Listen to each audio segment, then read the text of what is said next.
What is up, everybody? Welcome back to my channel, Zaynomics Gaming. Today we're going to go over some news that happened in the TWAB yesterday. I'm also going to go over what roles and all the inventory that XUR is carrying this week.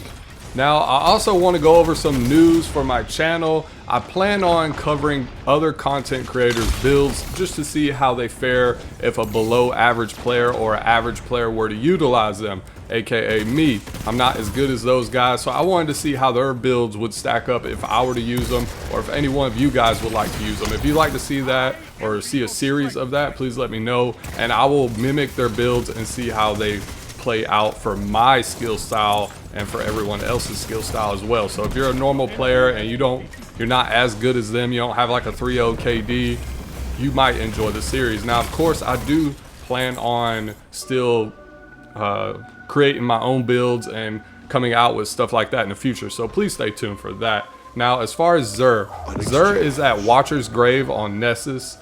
Obviously, I always pick up the exotic Ingram. Unfortunately, he doesn't really have anything that's good this week. The Stompies are probably your best bet for the Hunter. They're 66, but it doesn't really have the mobility.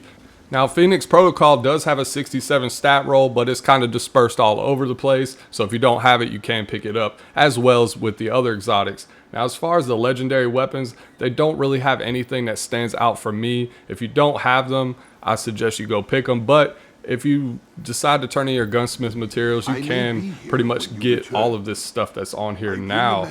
Now, in regards to the Hunter set and the Titan and the Warlock, we have the Opulent set this week, and that was actually a set that came out back in, I want to say, 2019, summer of 2019. It was the stuff during the Menagerie, and if you don't have it, you just want to collect how the armor looks, I recommend picking it up.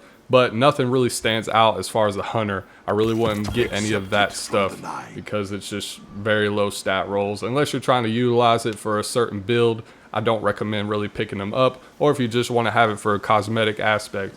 Now, one of the weapons that I ended up picking up was the Stars and Shadow. I'm sure many of you have a roll already, but I just decided to pick it up because it had Outlaw, Range, Masterwork, and Head Seeker. Now, a Head Seeker is one of those interesting perks where you don't actually want to aim towards the head. You want to get some body shots off and let that last bullet hit the head. That's where you get the increase in damage. So if you're really trying to get crits all the time and that's all you want to do, then this weapon is not for you. But I decided to pick it up for testing purposes. I may like it. It might be something great. I haven't really used Head Seeker in the past. It's not really my go-to because I rather hit crits. Now, before we get to the Titan, I want to talk about yesterday in the TWAB. We have the Gunsmith Materials. They are going away, so make sure you spend those. I would definitely be looking out for a True Prophecy with explosive payload and opening shot, or overflow and explosive payload. Those are the two perks that I personally enjoy with my True Prophecy, and that's what I have on my True Prophecies. So definitely pick those up. The rest of the weapons you can kind of get from regular reputation rank, so I don't really value them as highly as other people, so I'm not really going to talk about those too much. But that's just my 2 cents on the matter. True Prophecy only comes from the Gunsmith as a world drop and from Dares of Eternity if you buy those packages. Now, as far as the Titan loot goes, it's pretty lackluster. Just like I said before, they don't really have anything that stands out.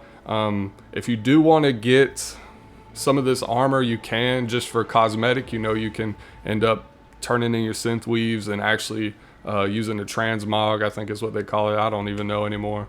And you can have that look if you like it. I personally don't like it. It's not really my thing. So as far as my opinion goes, XUR's kind of bringing some lackluster gear. Like I said, if you do want to get, you know, the gear, you can, but if you like this look, it's okay. Like this roll, it's okay. It's not really, I really don't want a whole bunch of mobility on my Warlock, especially for PvE. So I really wouldn't pick it up. Last week, it was a great week for XUR. This week, not so much. And like I said previously, you can turn in a lot of your Gunsmith Materials and acquire all these same rolls. There's really, like I said, nothing that really stands out. The main thing that I would probably purchase this week is the Phoenix Protocol, just because it has a 67 stat roll if you do not have one. Like I said, the stats are kind of just all over the place. So if I'm trying to focus on a certain build, I really can't accomplish that when my stats are just jumbled up everywhere. Now, one big thing that Bungie talked about yesterday was Gunsmith Materials going away, as I've just said.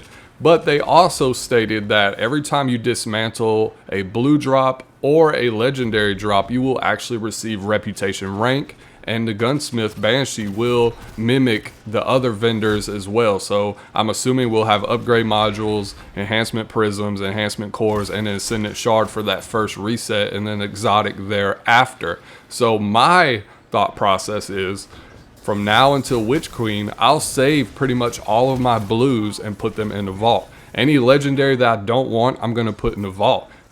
So then when Witch Queen releases, I'll dismantle everything that I do not want and get that reputation for Banshee to unlock the rewards quicker. It also helps you boost experience as well. So that's the play for me. I know it may not be much, or the shards or the prisms and all that may not be that big of a deal, but if you have tons of blues and tons of legendary stuff that you just don't want anymore, I would just hold on to it until Witch Queen. It's an easy way to gain experience and unlock valuable materials before you even start to play the campaign or anything of the Witch Queen. So that's my play. I'm gonna hold on to the rest of the stuff that I got because I've already spent all my Gunsmith materials. I've gotten all the weapons that I really want to get. The only thing I'm really hunting after, I guess you could say, is maybe Annual Skate, but I feel like I really already have a great roll of Annual Skate. So there's really nothing else that I feel you should really go for the Gunsmith, unless there's just some weapon that you just do not have, like Fallen Guillotine. You know, that's been out for a while. You're going to be looking for Whirlwind Blade and Relentless Strikes, and you know, that's pretty much it. You know, you can get a great roll of the Night Watch Scout Rifle if you do the first quest. If you just go back and you do the Cosmodrome quest, you get a great roll. So there's really no reason for me anyways to hold on to these Gunsmith materials. I would just go ahead and get rid of everything. If you have a god roll, keep it. If you don't get a god roll, dismantle it and just keep repeating the process, because even when you turn in the Gunsmith materials, you do get enhancement cores, so that's a good thing as well.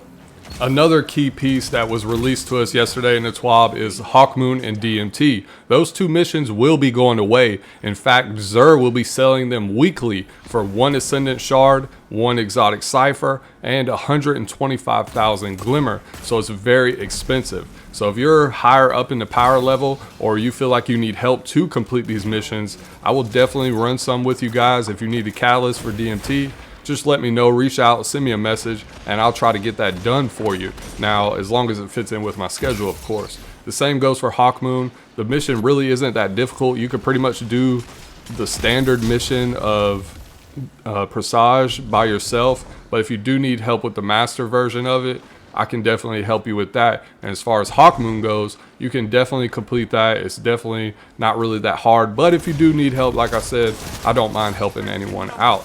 If you do not get the role that you want, just keep in mind, next season or with this expansion, you will have to purchase the role that you're looking for through XUR, and that can be kind of expensive if you're low on Ascendant Shards and you don't really complete master level content. So just keep that in mind. That's about it for this week. So basically, as far as a breakdown goes, the blues will be leaving playlist activities once you reach power 1500. Save all your blues and legendaries that you do not want now if you've already spent all of your Gunsmith materials, because you can gain reputation rank next season. So just put all that in your vault, dismantle it next season, and increase your reputation. Also, XUR kind of sucks this week. He doesn't really have nothing that stands out unless you just want the opulent gear. And lastly, DMT and Hawkmoon will be sold for random rolls at XUR, starting with Witch Queen. So keep that in mind, guys. I hope you all enjoyed today's content. If you have a question or anything like that, leave a comment down below. I will see you all in the next video.